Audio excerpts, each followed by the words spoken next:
Hello, the title of this lecture is The Greeks, Part 1.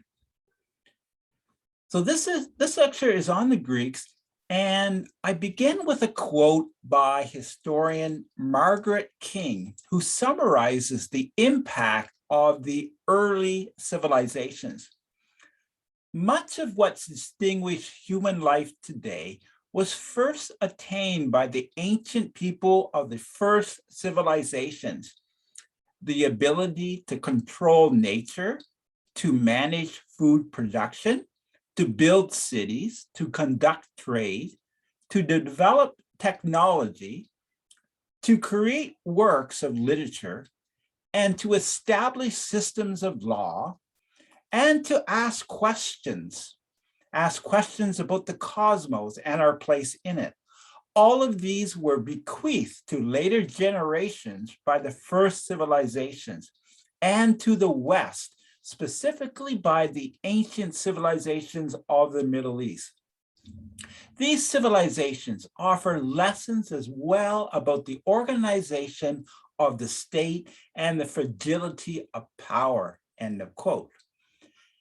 Yes, the early civilizations of Mesopotamia and Egypt cast a long shadow on Western civilization. However, the Greeks more than matched the impact of these early civilizations.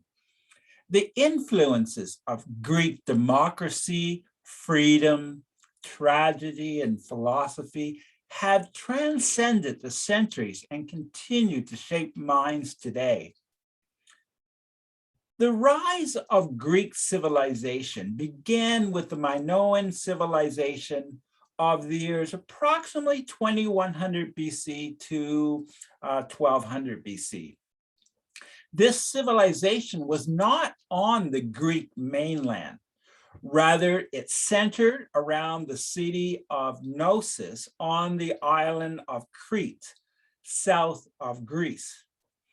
The Minoans were a seafaring people who traded wood and olive oil with the Egyptians.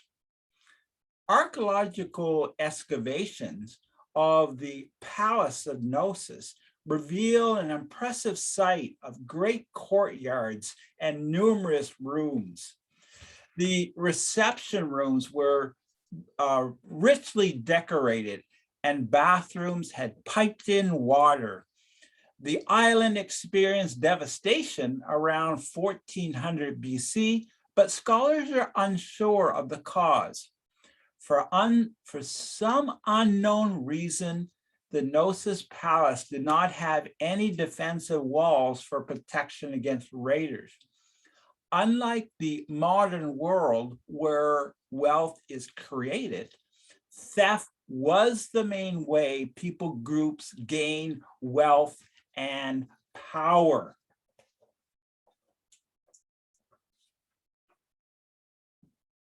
The Minoans influenced the Mycenaeans, who were incredibly warlike and spent much of their time fighting among themselves, as well as launching campaigns against the Minoans in Crete and the Trojans in Anatolia. Considering their contentious nature, it is not surprising that the Mycenaeans never unified and instead settled into an uneasy alliance of city-states.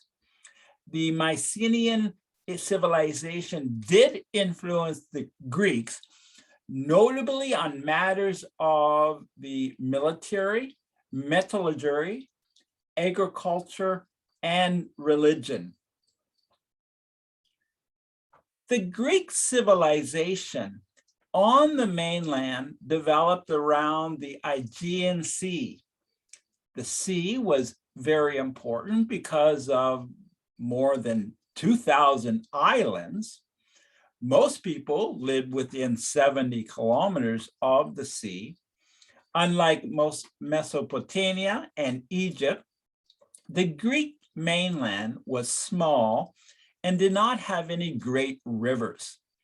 The landscape was rugged and less than 1/5 of the land was farmed. Mountains divided the Greeks into a collection of fiercely independent city-states. Although the Greeks arrived on the mainland approximately 1900 BC, the next 1200 years represent a dark age for historians who are without many sources for understanding this period.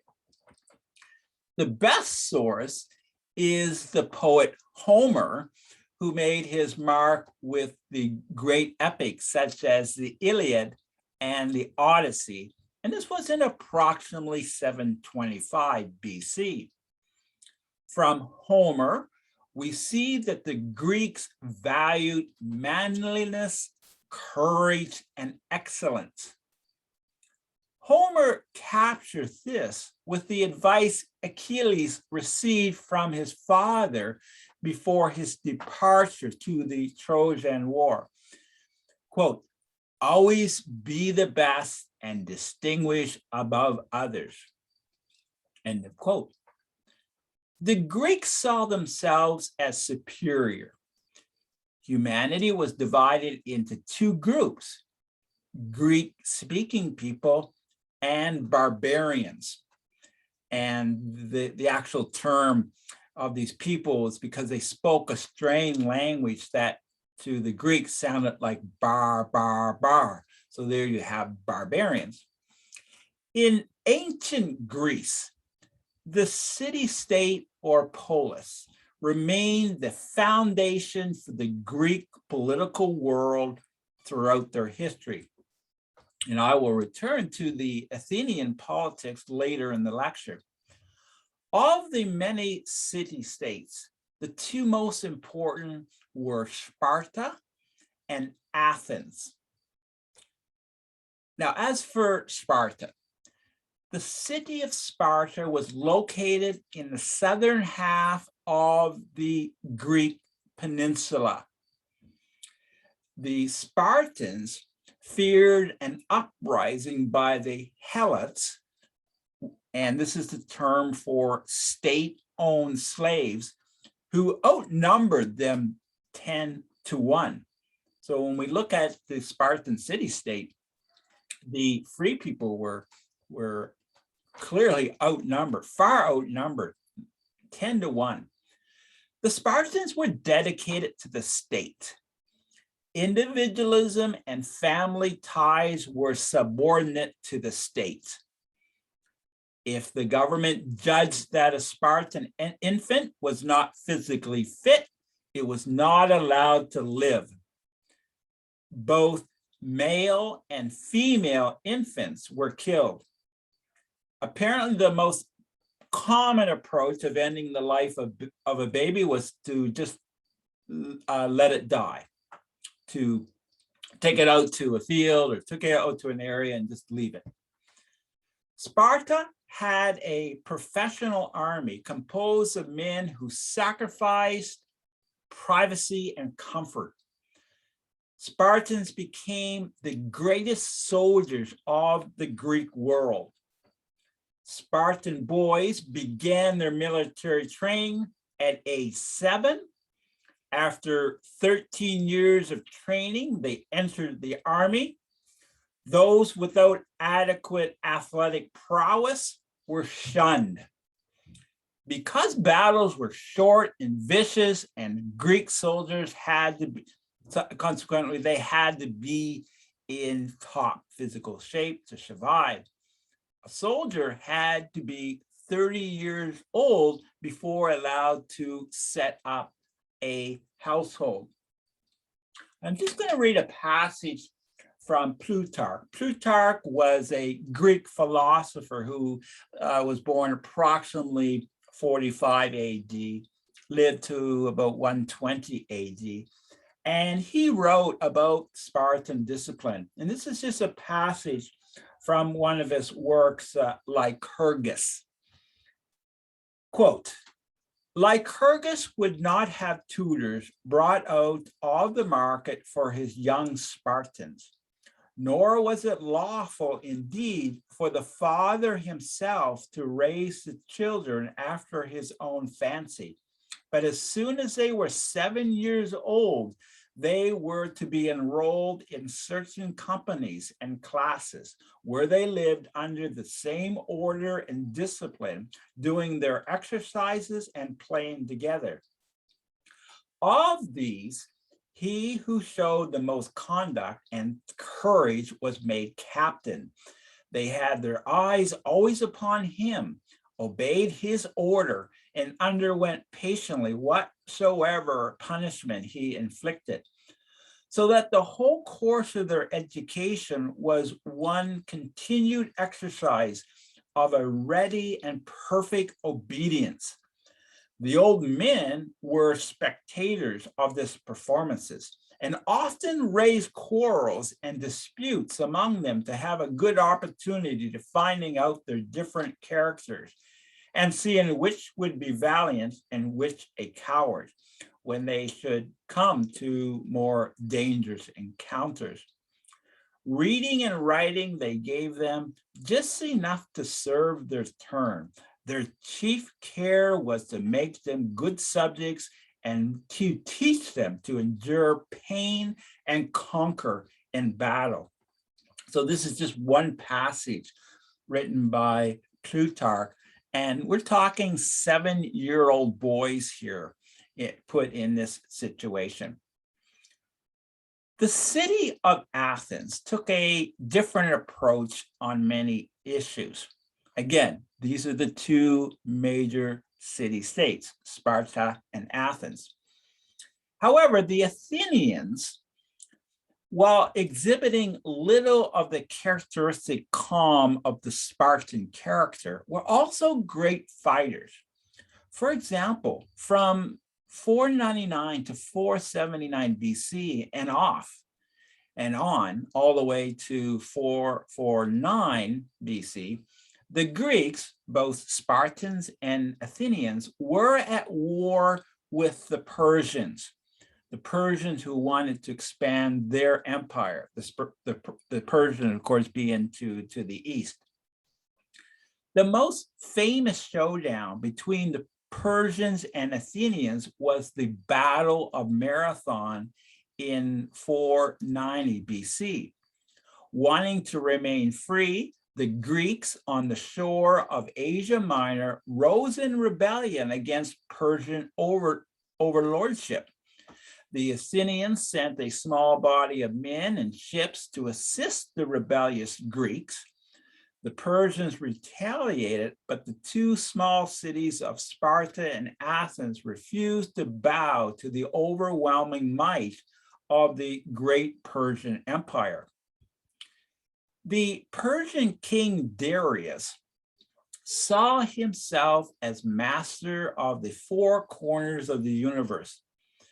As one historian explains, Darius conquered many, and there were many, quote, willing to accept the rule of the Persian king. He was the sole source of law, the sole source of policy. Everyone in the empire, from the highest grand official to the lowliest peasant in the field, called the Persian king master and called himself slave. Political freedom did not exist for the Persians. Sailing across the Aegean Sea, the Persians conquered island city after island city, burning many to the ground and sending captured girls to brothels. As the Persians approached, the Athenians chose to die rather than be slaves. One historian writes that the men who made this decision, quote, were citizens of a democracy. They governed themselves under laws they had given themselves, end of quote. So in September of 490 BC, the Athenians took the battle to the Persians. According to one scholar, the Battle of Marathon, located 26 miles from Athens, represents a key event in the history of freedom. The goal of King Darius was to smash the power of the Greeks and enslave the Athenians. The Persians numbered 26,000 infantrymen, 5,000 cavalry, and had a vast number of ships. They also had technological superiority with archers who could shoot their arrows 200 meters with stunning accuracy. The strategy of the Athenian citizen soldiers was bold, especially considering they were about 9,000 against this far larger Persian army that outmatched them 3 times. When they reached about a mile from the Persian line, they began to run toward the Persians. As they ran, they shifted their line, moving troops to the flanks. This made the center line thin and long. Due to the speed of the Athenians, the Persian archers were ineffective. When they clashed, there was brutal hand-to-hand combat. The Persians broke through the center, but the heavily reinforced flanks of the Athenians broke the Persian line both on the right and left.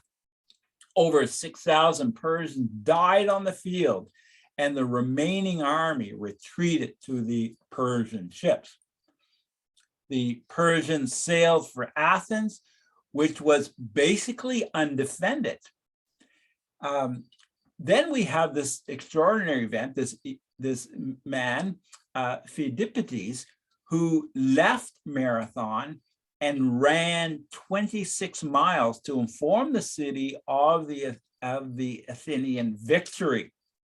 So we have the Persians sailing on their way to Athens, and we have this courageous man who gives them the word that actually the Persians were unable to score a victory against the Athenians. So with this information, the Athenians knew not to open their gates to the Persians. In the meantime, the Athenian army returned to the city before the Persians could act. In the end, the Persians pulled back and retreated. After escaping near disaster in the Persian War, the Greeks went on to create one of the world's most glorious epochs. Now, turning to politics. The Athenians were pioneers with political reform. The assembly of all Athenians, quote, meeting together, made all the decisions of war and peace. Sovereignty formally resided in the citizens' assembly. Male citizens enjoyed an unprecedented degree of self-government. In his work on liberty, Lord Acton praises the political reforms of Solon, who presented his ideas in 594 BC. Solon was the wisest man in Athens, and in fact, Lord Acton declared he was the most profound political genius of antiquity.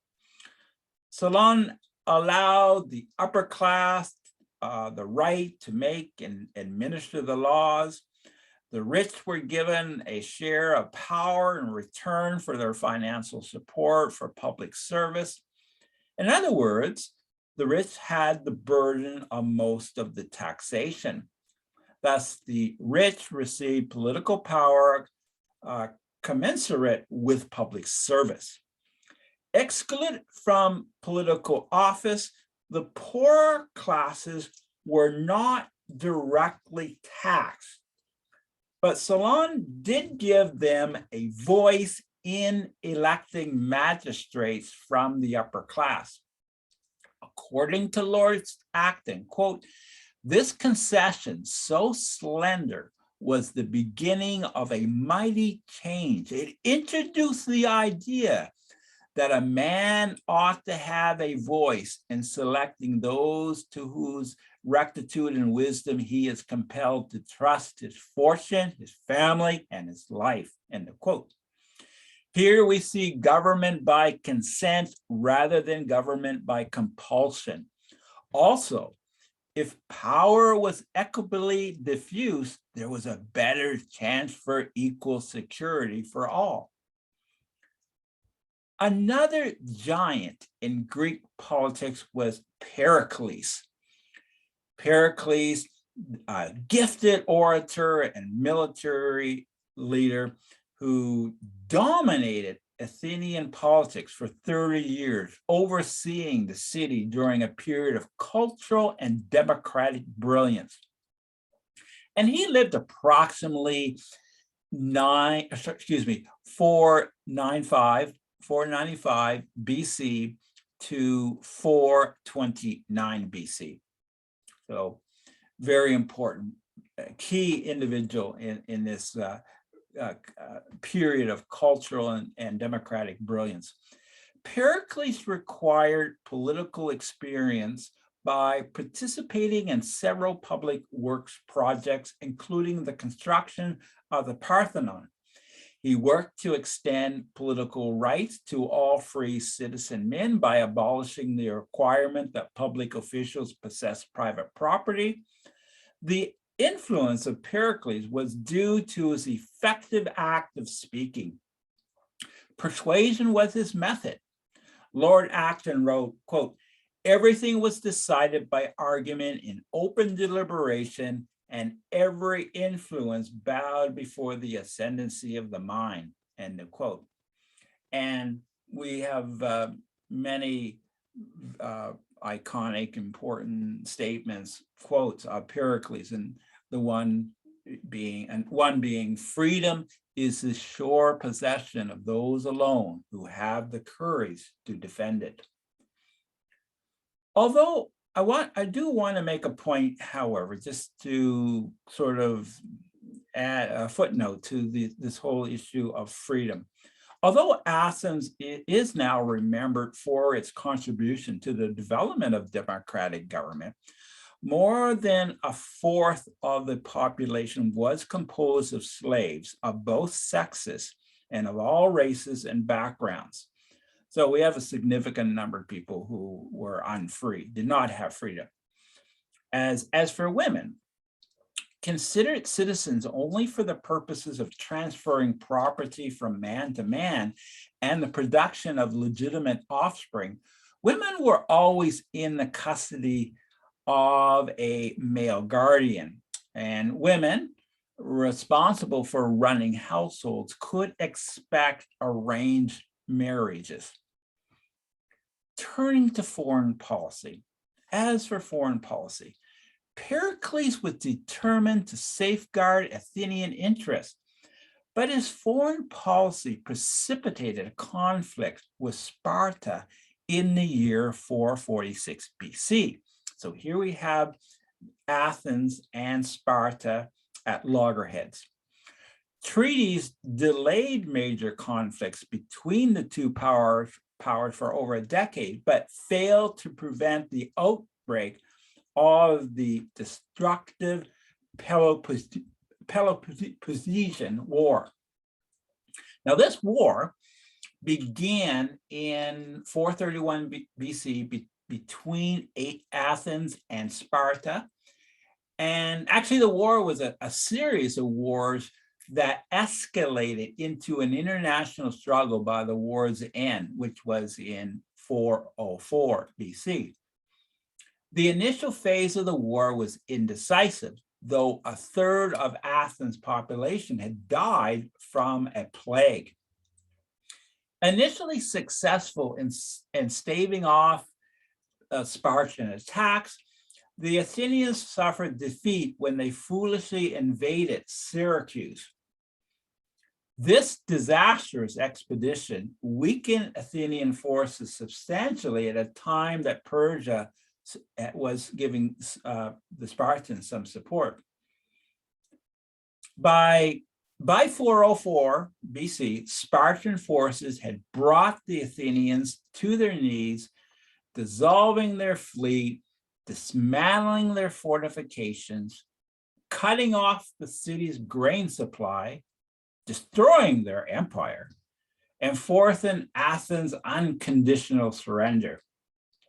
Historian Thucydides blamed the war on the growth of Athenian military strength and Sparta's fear of that growth. To sum up, Athens had reached its peak during the leadership of Pericles. What followed was decline. All of Greece was in a state of chaos after the Peloponnesian War. In 4th century BC, the polis system weakened and intercity warfare demoralized the people. I did want to add one final word on freedom. The Athenians saw their empire as a great force for good. They cherished democratic liberty, even as their society included slavery. Thank you.